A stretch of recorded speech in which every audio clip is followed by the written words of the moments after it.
That smile cost her nothing. That was the part he never understood. She had been practicing it for years without knowing, the small, composed curve of the lips that meant "I have already decided," worn at dinner tables and parlor visits and charity functions where she stood beside a man who forgot every time to introduce her. The smile that said, "I am still here, I am still watching, and I am no longer waiting for you to notice." When Vivian set down her fork that evening, gently, without a sound, as if the silver deserved more care than the conversation, the women across the table saw it immediately. They had seen it before, on other women, in other houses. The men did not see it at all. Her husband, Lord Ashton Pembridge, did not look up. She had come to Pembridge Hall at 23, the second daughter of a family whose name was older than their money. The arrangement had been sensible. That was the word her mother used. Sensible. Ashton was 31, recently returned from 6 years managing his father's interests in Edinburgh, the kind of man who inspected ledgers with more feeling than he gave to rooms full of people. He was not cruel. She would always say that later, when anyone asked. He was not cruel. He simply did not look. The wedding was in September, small by the standards of the county, large by hers. She wore her grandmother's pearls. Ashton stood at the altar with the focused expression of a man signing a deed. Present, correct, thoroughly elsewhere. She told herself it would improve. Most young women in her position told themselves this. It was the only story available. The house was a different matter. Pembridge Hall had 3 wings, 14 bedrooms, a kitchen garden that had been allowed to go half wild, and accounts that had not been properly reconciled since his mother died 4 years earlier. Within a week, Vivian understood why Ashton had been in a position to marry. He needed someone to manage what he could not bring himself to organize. Not a wife, exactly. A solution. She took the accounts. She met with the solicitor. She negotiated with the groundskeeper, who had been quietly redirecting funds for 2 years, and stopped immediately when he understood that the new Lady Pembridge read every line. She hosted the autumn dinner for 32 guests, arranged the Christmas correspondence, managed the tenant disputes, supervised the repair of the east wing roof, and somewhere in the middle of all of it, stopped expecting Ashton to ask how her day had been. He thanked her occasionally. "The house is running well, I notice." Or, "Mrs. Grantham mentioned that you sorted the Henley matter. Good of you." He said it the way a man thanks a capable servant, with genuine appreciation, and no particular interest in the person providing the service. She learned to fill the silence with work. In the first year, she cried about it twice. Both times alone, in the small sitting room off the kitchen that no one used, with the door closed and her hands folded in her lap, because she did not know what else to do with them. The second time, she sat for a long while afterward and thought, "This is what I have. This is the shape of it." And something in her went very quiet, the way a room goes quiet after a fire has been let to burn down. Not empty exactly, but changed, rearranged. She did not cry about it again. There was a woman named Iris in the village. Not the same Iris who came to the midsummer events, but the one who ran the lending library on Church Street, who wore her gray hair loose in a way that county society quietly disapproved of, and who had been widowed for 11 years, and seemed, to Vivian's eye, entirely content. They were not close friends. They took tea together perhaps 4 times a year, in the back room of the library, surrounded by returned novels and the smell of old paper. Once, in the 3rd year of her marriage, Vivian said, more to herself than to Iris, "I think I have become furniture." Iris set down her cup. She looked at Vivian for a long moment. "Furniture doesn't choose," she said. "You still do." Vivian turned the sentence over in her mind for months afterward. She was not sure then what she was choosing, but she filed the words away, the way she filed the household invoices, carefully, in a place she could find again. The thing about Ashton was that he was not a bad man. She needed to keep saying this to herself because it was true, and because the truth of it made everything more complicated. He was intelligent, and occasionally witty, and he cared genuinely about the welfare of his tenants in the abstract way that men of his class were taught to care, from a comfortable distance, through the appropriate administrative channels. He gave to the church. He was polite to the servants. He never raised his voice. He simply lived as though she were a feature of the house, like the long gallery or the morning room. Present, functional, not requiring acknowledgement beyond a general appreciation that things were in order.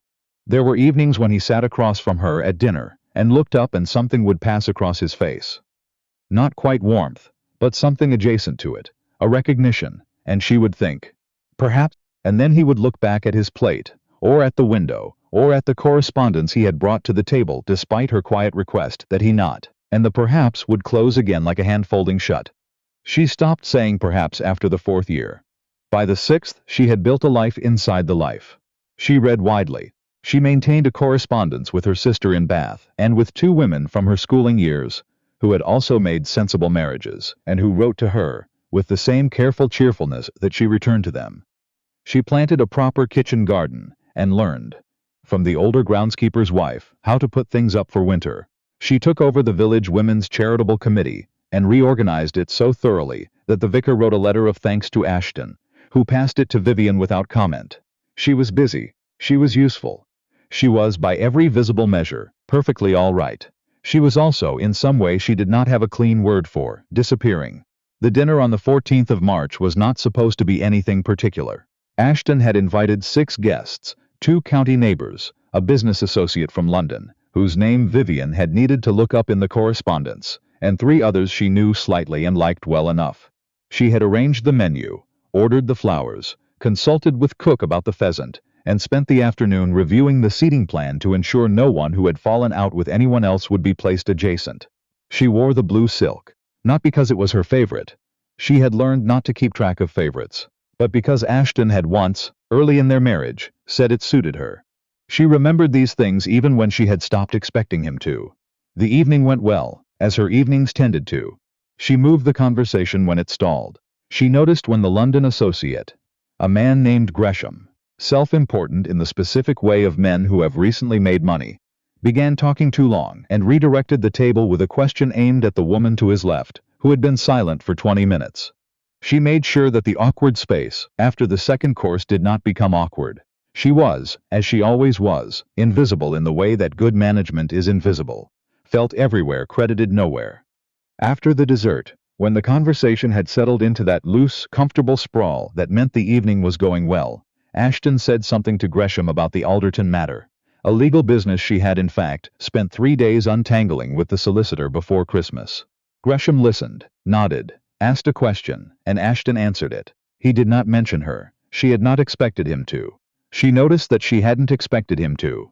That was the thing she noticed most. Then Gresham turned to her politely, with the slightly performative interest of a man remembering his manners, and asked whether she found the country quiet after the season. Ashton answered, not deliberately, not from any desire to talk over her.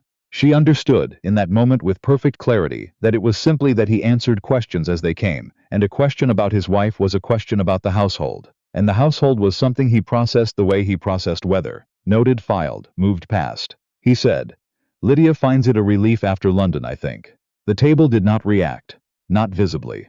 Gresham nodded and moved on.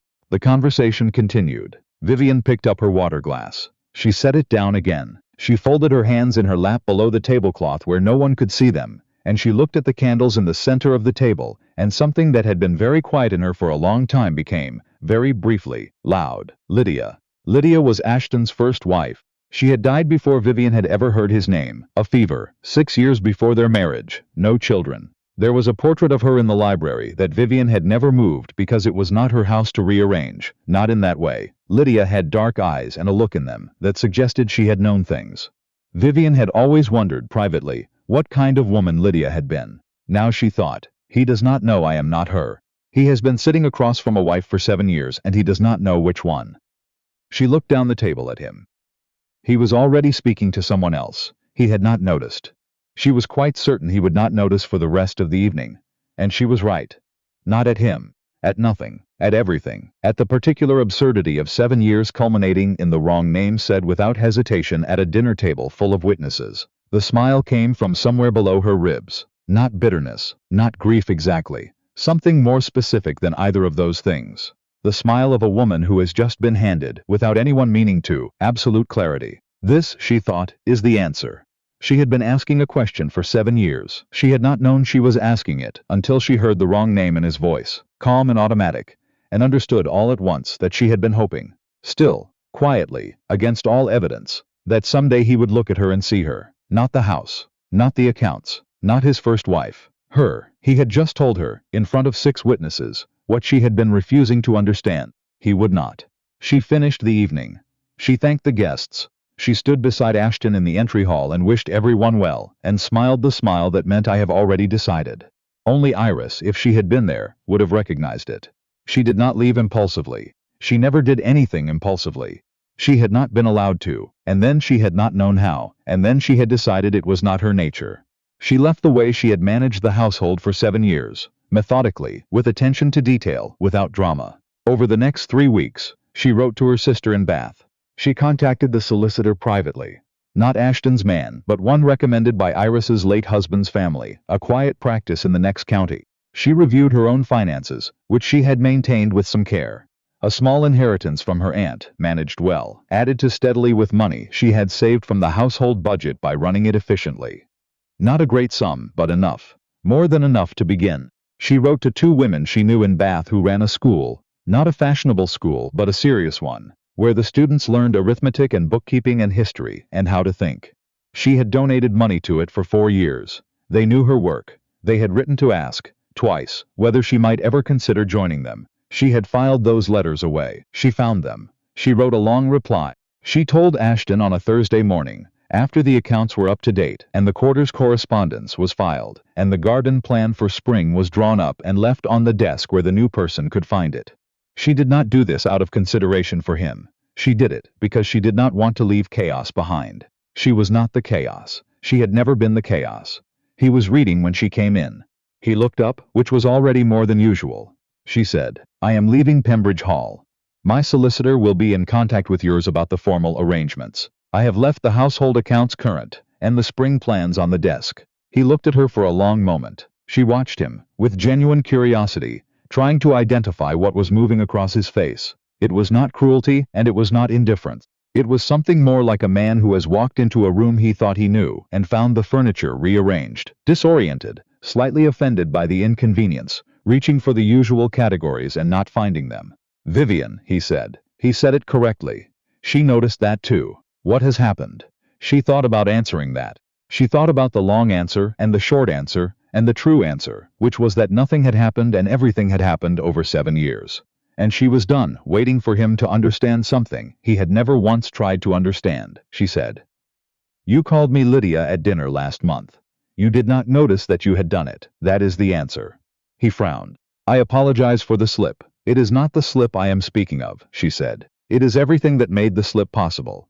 She picked up her gloves from the table. She had worn gloves to this meeting deliberately, as a kind of armor. Something to do with her hands. "I am not angry," she said, which was true. "I am finished." She left the room. She left the house at 7 the following morning, in a hired carriage, with 2 trunks and a box of books and the small painting her mother had given her, the day she married that Ashton had never asked about. The groundskeeper's wife, who was up early, saw her from the kitchen window. She raised her hand. Vivian raised hers in return. The carriage moved down the drive. She did not look back. Not because she felt nothing. She felt a great deal, a complicated and honest amount, loss threaded through with something that was almost physical, a loosening in the chest. But because she had already said goodbye to this place. She had been saying goodbye to it, in small ways, for years. On the morning she left, there was nothing left to say. Bath was cold in April. She had forgotten how the stone of the city held the chill, how the light came different here than it did in the country, thinner and more precise. The school was on a quiet street in the upper town. Mrs. Whitmore.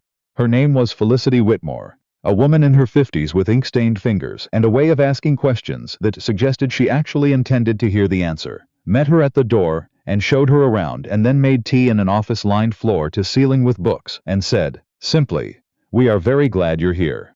Vivian sat with that sentence for a moment. "We are very glad you're here." She thought of 7 years of dinner parties where her name had been omitted, of thank-you letters addressed to Ashton for work she had done, of tenant meetings where she had sat in the carriage, because it was not the custom for wives to attend. She thought of Lydia, said in his voice with perfect confidence, and the moment she had understood. "I am glad to be here," she said. She meant it. She was surprised by how completely she meant it. Ashton wrote to her 3 times over the following months. The first letter was formal. The solicitor's matter, the arrangements, the estate paperwork. She replied through her own solicitor. The second was longer. He wrote that he had not understood what she meant, at first, but that he had thought about it. He wrote that he had asked Mrs. Garland, the housekeeper, how long it had been since he had eaten a meal in the kitchen, and Mrs. Garland had said she didn't believe he'd ever done so, in 30 years of her service, and he had found that information unexpectedly striking. He wrote that the spring plans she had left had been more detailed than he'd realized, and that it had taken him some time to understand all of them. She read this letter twice. It was, in its way, more honest than anything he had said to her in 7 years. She was moved by it in a way she hadn't expected, and did not particularly try to suppress. She felt it and set it down, and went back to the page of arithmetic she had been marking. The third letter arrived in August.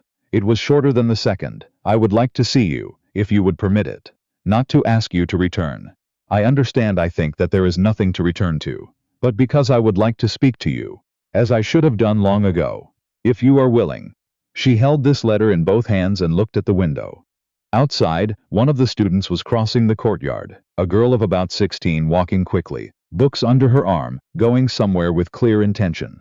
Vivian watched her, she thought. It took him the wrong name and 3 months and a housekeeper's testimony to begin to understand. Whether that is too late or not is a question I am not going to answer for him. She folded the letter. She set it on her desk. She would think about it. She was in no hurry. That was the thing. For the first time, in a long time, she was in no hurry at all. She had work she valued, rooms that were hers, a city whose streets she was learning. She had a correspondence with Iris that was livelier than it had ever been in person. She had a student who was struggling with fractions and who reminded her, a little, of herself at that age, serious and stubborn and trying to understand the rules of a world that had not been designed with her in mind. She had time. She had, at last, enough time to decide what she wanted to do with it. She picked up her pen. She did not write to Ashton, not yet. She turned back to the page of arithmetic, made a note in the margin, and went on.